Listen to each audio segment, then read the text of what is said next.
Now we're going to take those two basic structures that we saw, the anticline and syncline, and add something to it that we're going to call plunge. So what we saw, right, with our rock layers is when we had a force, right, act on it, it's going to cause it to bend. But we saw forces just happening from two directions. Now let's think about it. Does the Earth only act from two directions? No. We're going to see a third direction come in. So what's going to happen is it's going to smear out that structure. So again, it's like taking a lump of Play-Doh on your desk and just smearing it out, just stretching it out. So that's all we're going to see, okay, is this third direction of force.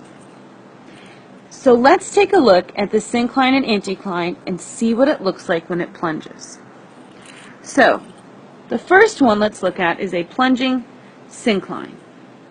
Now, I can recognize that it's a syncline by two different ways. One, I see the U structure in cross-section, so I know that it's a syncline. But I can also notice that it's a syncline because I have my older beds on the outside and my younger beds in the middle, telling me it's a syncline. Now I know it's plunging because I see that it is smeared out. Now, here's something I want you to note. Even though it's plunging, the cross-section looks the same. It doesn't matter. It doesn't matter if it's plunging or not. The cross-section is always going to look the same. It's only the surface that's going to look stretched out. Okay? So, what I want to do is two things here. Let's add our strike and dips. You'll notice the strike and dips are going to do the same thing. Right? Everything is dipping towards the middle. But we need to give a direction of plunge. We need to explain the plunge. So, like I said, we know that this is a syncline. So let's call it a syncline. But we need to give a direction to the plunge. Now, I want you to pay attention to this. We see that it forms those U's on the surface. So we're going to look at the direction of these U's to tell us the direction of plunge. On a syncline, we look at the open end of the U. Whichever way the open end is pointing is the direction of plunge. So here, let's trace out one of these U's. Here we have a U. The open end of the U is pointing down. So that makes this a south plunging syncline. Okay, so just remember that. We look at the open end of the U, and whichever way that's pointing is the direction of plunge. We can have a north pointing, an east pointing, a west pointing. It doesn't matter. Okay, and the cool thing is it's always going to look the same in cross-section.